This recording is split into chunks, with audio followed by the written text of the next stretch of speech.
Ada 6 golongan yang bakal masuk neraka karena 6 perkara. Yang pertama, al-umara bil ju'uri, penguasa pemerintah yang sewenang-wenang. Yang kedua,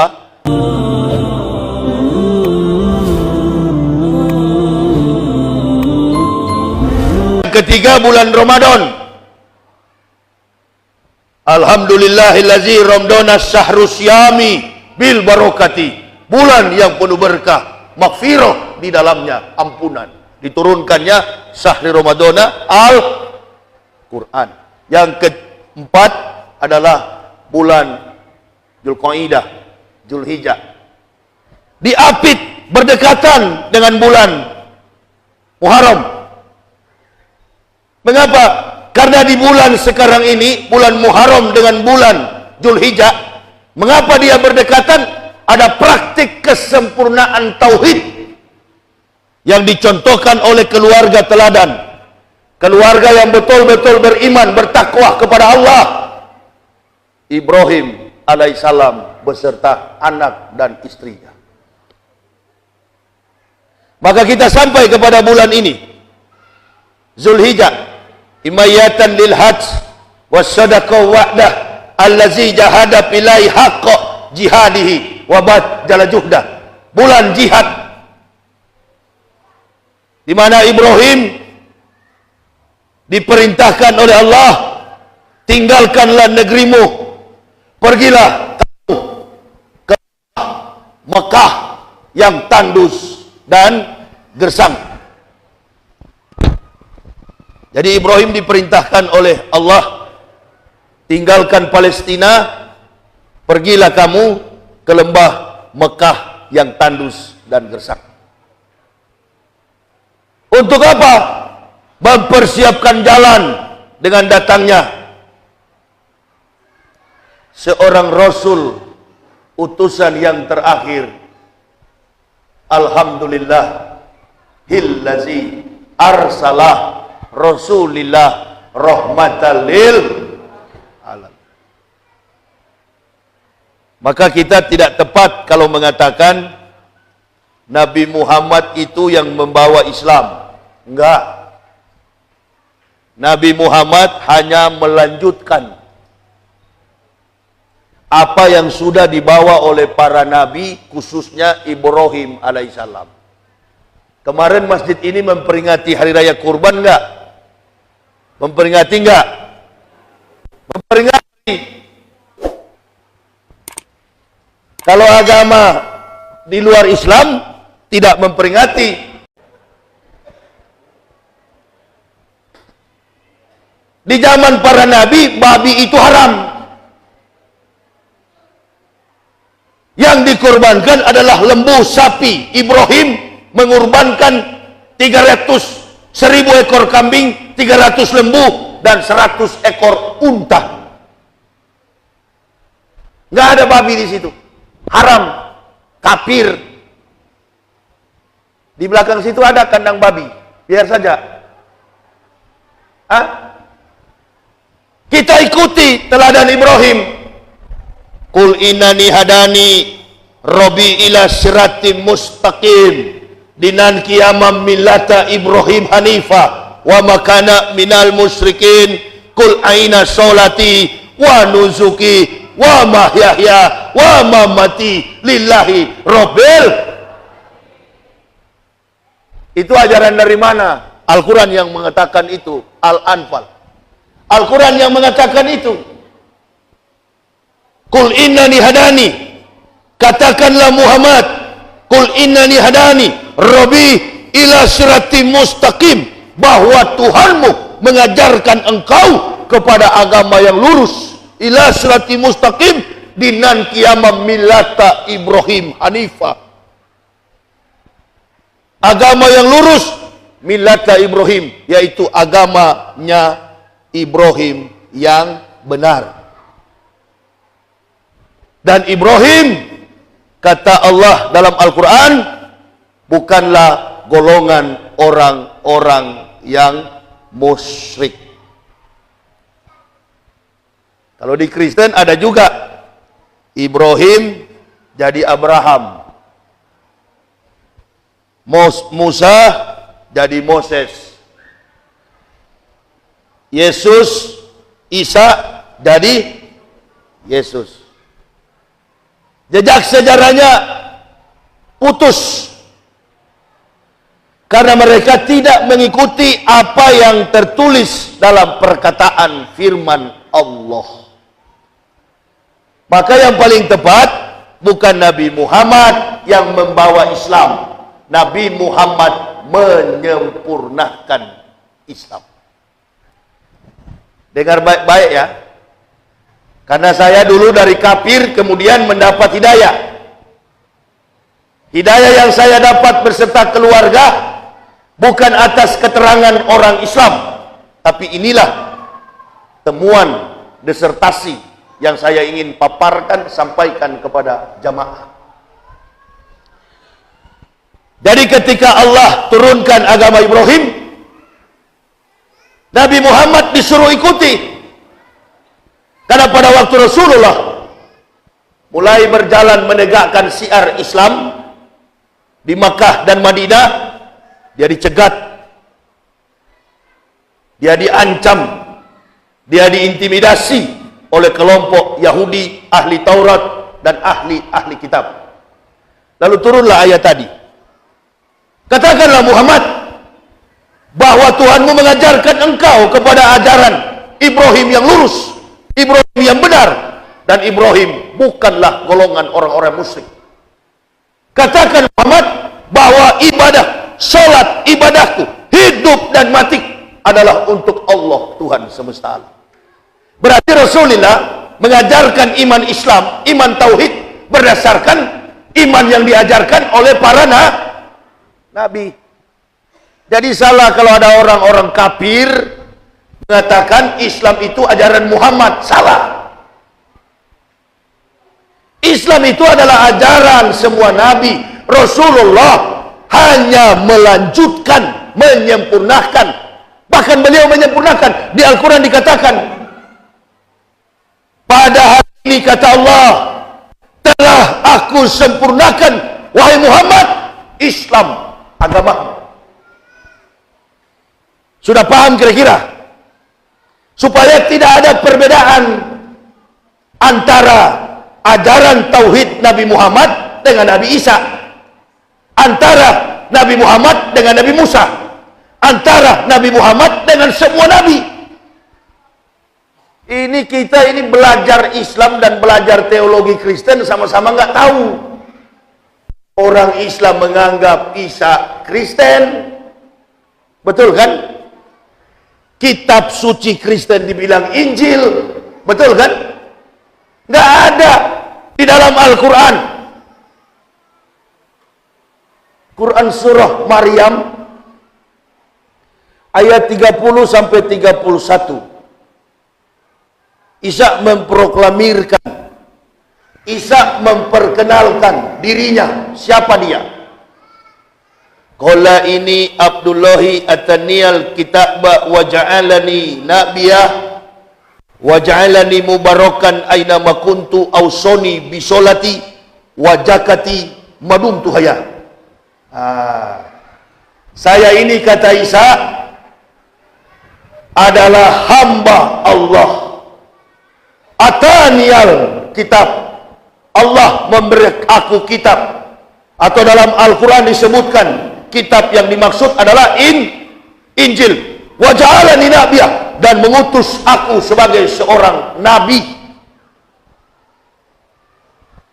Kemanapun aku pergi, kata Isa, aku adalah orang yang diberkati. Allah memerintahkanku mendirikan sholat, menunaikan zakat, madum tuhaya, seumur hidup. Jadi agama Kristen itu tidak ada hubungannya dengan Nabi Isa alaihissalam. Agama Kristen itu nggak ada hubungannya dengan kitab Injil. Yang memiliki hubungan dengan Nabi Isa yang memiliki hubungan dengan kitab Injil adalah agama Islam. Rukun iman yang ketiga dan keempat, beriman kepada Nabi dan apa bedanya Nabi dengan Rasul?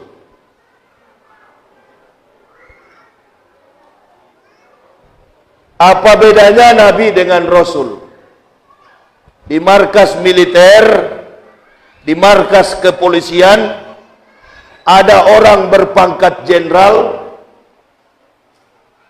polisi berpangkat jenderal, sudah pasti dia polisi. Tentara berpangkat jenderal, sudah pasti dia tentara. Ada polisi berpangkat kopral, ada tentara berpangkat kopral, dia adalah tentara, dia adalah polisi, tetapi dia bukan jenderal. Artinya jumlah nabi di dalam Islam ini ada 124.000 nabi. Di kantor polisi juga banyak polisi, tapi kapolseknya cuma satu.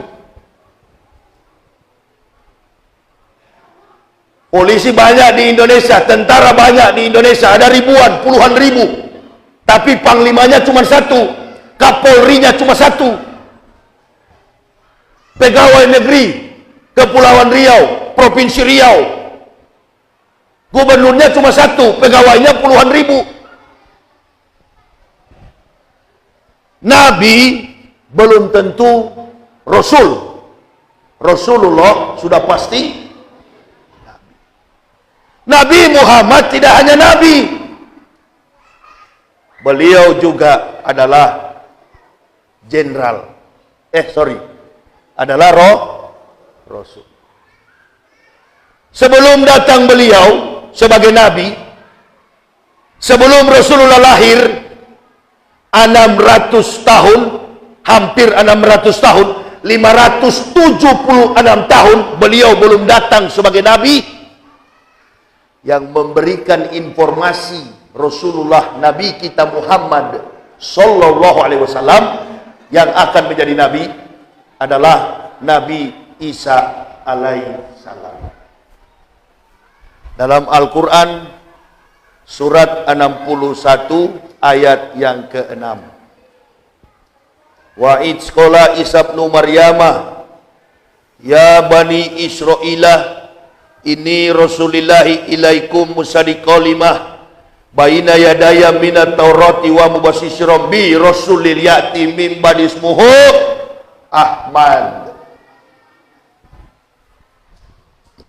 Dan ingatlah ketika Isa anak Maryam berkata, duhai Bani Israel, aku adalah Rasulullah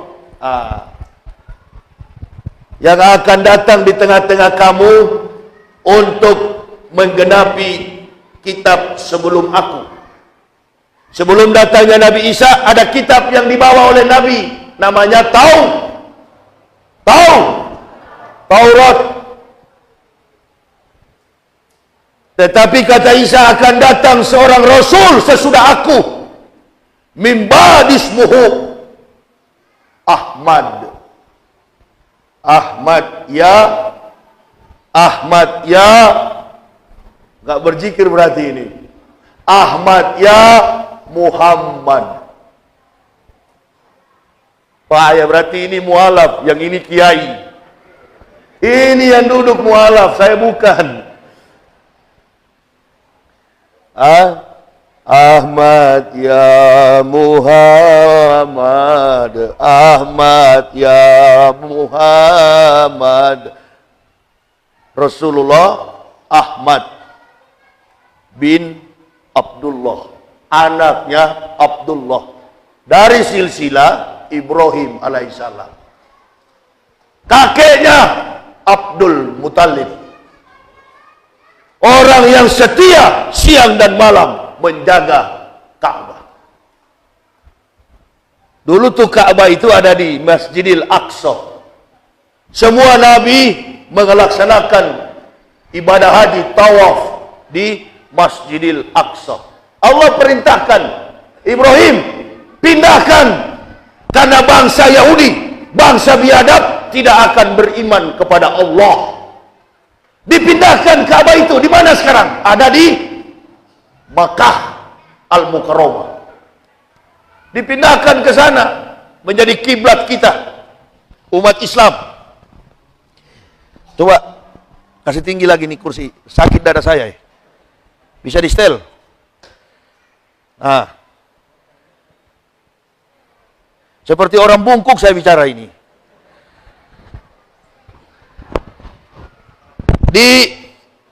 Dibangunlah, dipindahkanlah oleh Allah di Makkah. Setelah sudah pindah ke Makkah, ini meja angkat, taruh samping aja Pak, meja. Setelah sudah sampai di Makkah, diundang kita, labaik Allahumma labaik. Diundang, siapa yang diundang? Orang Jawa, orang Amerika, orang Inggris. Siapa yang diundang oleh Allah? Yang diundang oleh Allah adalah rahmatan lil alamin, semua makhluk. Jadi salah, kasihan orang-orang kafir ini. Kalian kalau dengar saya berbicara ini, wahai orang-orang Kristen, Hindu, Buddha, kalian menyerah sajalah masuk Islam. Sunat kalian.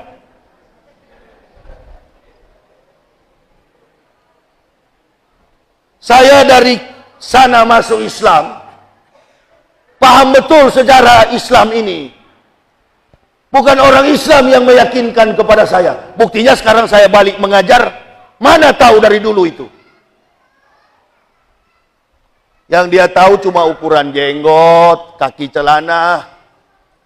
Itu terus dibahas dalam masjid. Akhirnya apa? Terjadi ambivalence. Perpecahan di tengah umat. Karena yang dibahas dengki. Sama dengan sekarang. Ada ustadz yang hebat, bukannya kita bersyukur kepada Allah. Ada orang muda yang punya cakrawala, yang punya jam terbang, qualified, hebat. Timbul hasad di dalam dada. Wal ulama'u bil hasad. Kenapa? Karena bukan niat berdakwah. Inamal a'malu biniat. Niatnya apa? Niatnya menjadikan dakwah sebagai mata pencaharian. Timbul cemburu, timbul iri kepada Ustadz Somad. Yang iri ini siapa? Di Jawa sana memang begitu dengan di Jakarta. Saya tinggal di Jakarta. Saya katakan, di Jawa dan Jakarta, antara dukun dengan kiai, beda-beda tipis.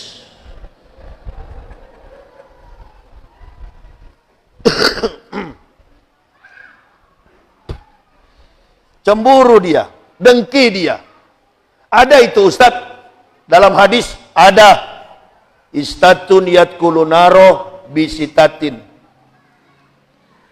Ada 6 golongan yang bakal masuk neraka karena 6 perkara. Yang pertama, al-umaro bil ju'uri, penguasa pemerintah yang sewenang-wenang. Yang kedua, wal arabbu bita asubi, orang Arab Badui yang fanatis kesukuan. Yang ketiga, wa ahlu rustaki bil jahli, orang kampung karena kebodohan. Lihat orang pakai batik, badannya kurus, sepatu mangkilat, masuk ke gorong-gorong, nah ini cocok jadi presiden. Jokowi. Baru kau rasa dolar hampir 17.000 sekarang. Ya. Yang keempat, wadahakinu bil kibri, kepala daerah yang sombong. Kalau ada kegiatan agama begini, innalillahi. Jangankan bupati, camat pun susah. Alhamdulillah, kepala desa mau datang. Doakan Pak Kepala Desa sehat dan umur panjang. Amin. Sudah dikasih dana desa Pak? Sudah dapat dana desa? Alhamdulillah. Walaupun sudah dapat dana desa, beliau tinggalkan dana desa, datang ke masjid. Ini kepala desa yang jadi contoh. Coba kalau ada tabligh akbar, banyak tuh. Mohon maaf, panitia dengan segala hormat sudah mengatakan, yang kami hormati Bapak Bupati atau yang diwakilkan. Yang kami hormati Bapak Camat atau yang diwakilkan. Mana pejabat-pejabat mau datang begini? Nanti kalau pemilihan kepala daerah, pemilihan partai politik, rajin ke masjid. Cari suara. Nyumbang tikar sembahyang. Nyumbang semen. Begitu enggak berhasil jadi anggota DPR, enggak lolos jadi wali kota, enggak lolos jadi bupati, enggak lolos jadi gubernur, tikar sembahyang, sajadah diambil lagi. Aduh. Itu kepala daerah yang sombong. Siapa yang jadi pemimpin kepala daerah yang sombong, sudah dipenjara. Itu contoh kepala daerah yang sombong, takabur. Di mana tempatnya sekarang? Di penjara. Banyak kepala daerah sombong di penjara. Korupsi, nepotisme, kolusi, masuk penjara.